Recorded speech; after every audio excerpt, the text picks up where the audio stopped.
हमरा और सुनते पहले और कुछ नहीं सुनिए बोले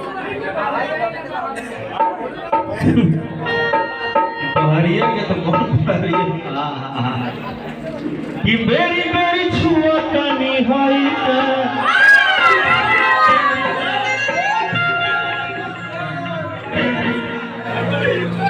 हाय मेरी मेरी छुआ कनी हाई का ए राजा तू तो जवान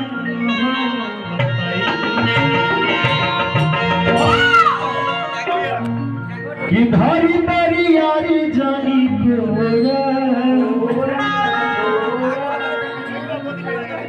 गोरा नहीं गोरा गोरा गोरा नहीं गोरा गोरा नहीं गोरा गोरा अरे गोरा नहीं रे भाई गोरा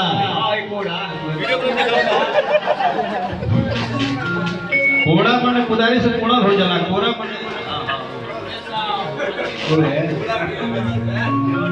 कि धारी मेरी यारी जानी गोरा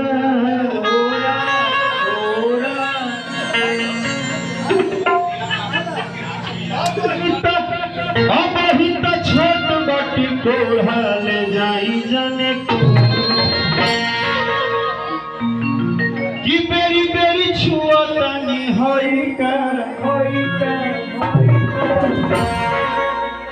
लोई का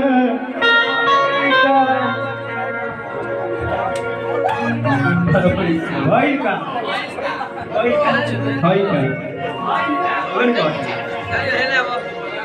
चलिए उपेंद्र भैया जानते हैं उपेंद्र भैया बहुत छोटा महफिल है लेकिन मजेदार महफिल है। आप जानते हैं हर आदमी बैठ के भीतरी से चूटी काटता था सब लोग ऊपर से ना भीतरी से एक के कहल जाला नस दबावे वाला सुई एगो खाए वाला आइए आप लोग डांस करिए आइए आइए करिए हम करिए करिए अब सबसे आप हर की मेरी छुआ तानी हो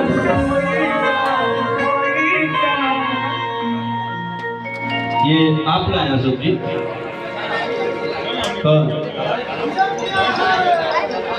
ये दोनों अपने में कहेंगे कौन लाया है ए भाई बेस्ट एक्सपीरियंस है ए भाई तने लोग ले है आप परिचय क्या बोले परिचय ले परिचय के बका उकोड़ा नहीं हाँ इस गाने के लायक ये परफेक्ट है और रिजेक्ट है अरे सब सेलेक्ट है कि धारी मेरी यारी जानी कोरा कोरा कोरा भरा है ने का वो इसको सुनो फिलिप फ्लॉप नहीं होगा इधर आइए इसका फेस बहुत अच्छा है फेकर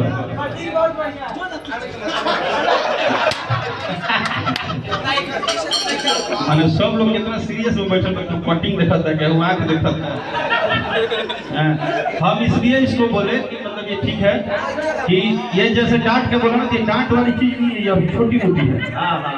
इसको जितना उल्लू खिलाएगा उतना ठीक है ये अभी कली है इसे बाबा बुझा दे कि ठेकेदार हुआ कि कली है फूल बनाएगा है चप्पन हुआ है बाबा है चप्पन हुआ इसका नाम आज से मैं रख दिया चप्पन इसको प्यार से बोलो तो एक सब प्यार से वो और एक बार ये कोई प्यार से बड़ी है देखो ओ माय गॉड भारत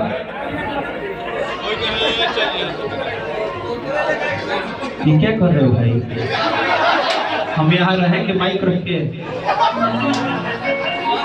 ना जय हो जय हो।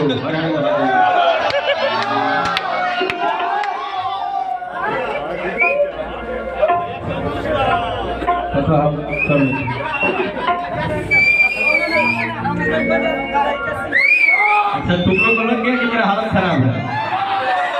हाँ ऐसा बात नहीं है, थोड़ा सा एक दो बार आपकी चुनाव में लड़ गए तो सोचा समझे कि धारी बड़ी यारी जानी कोरा कि अब ही तो छोट बाटी को हाल जाई जाने कोरा। बेरी बेरी छुआ तनी होई का नहीं वैसे मत सुनिए,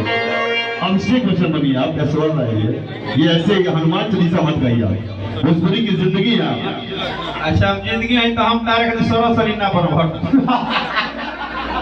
हर आदमी का अपन तौर तरीका है। सही बात है, हमारा काम है सबका सम्मान करना, सबका सम्मान लेके भागना नहीं। ये लोग भी अपने का सम्मान करना है, इनका काम है सबका सम्मान करना। कि बेरी बेरी छुआ तानी होइगा होइगा होइगा ए राजा तू राजा तू जमाना होइगा होइगा छोट बाटी को हाल जाई जाने कोरा छुआ तानी होइगा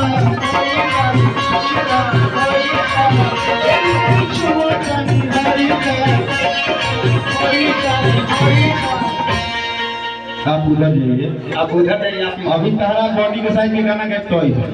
सुने हो भाई छुटकी छटकी। अरे फील्ड के हिसाब से दौड़ लगाओ जाना, सही बात बा। कि अब ही तो छोट बाटी को हाल जाई जाने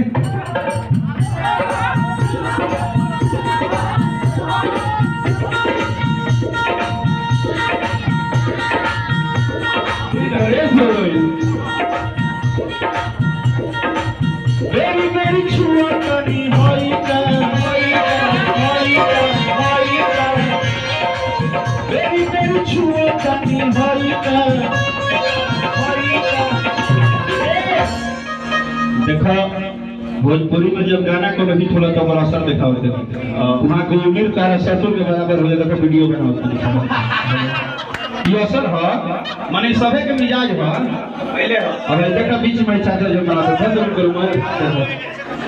अभी उनके लिए तुम हीरोइन हो। हाँ ना ठीक है जी। हाँ 1 किलो में पैसे की सब रहू है बेरी बेरी छुआ तानी होइगा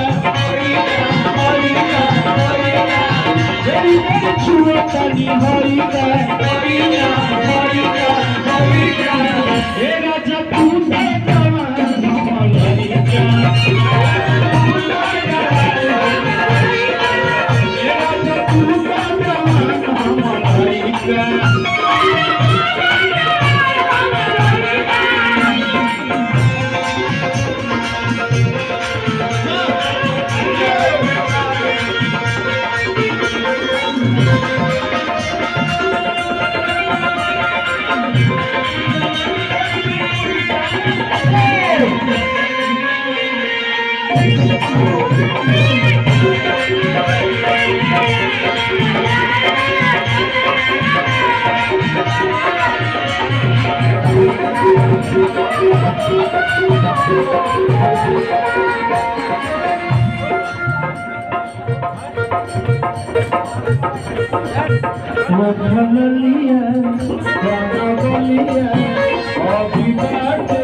देखो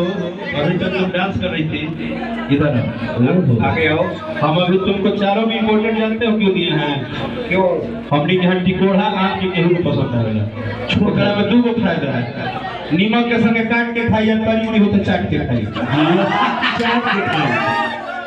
टिकोड़ा में 2 फायदा है।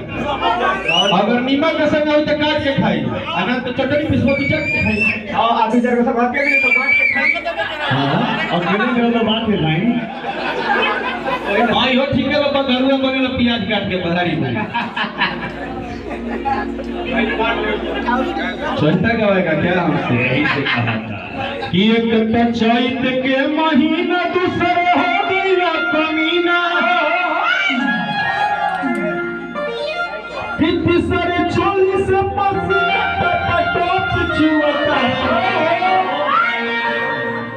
चटनी चटो भलुआ हमारा हम तुमको इसलिए लाए थे यहाँ खड़े हो एक एक बात जब बोला जाए तो उसमें भाव दो कि उठल लिया कहना बोलिए अभी बात नया नया जानी बाना तू राजा जिए बेहाया क्या बेहाया बेहाया आधा पर से क्या बोल रहे थे हाया हाया कि कौन बोलिया बोलिया अभी बात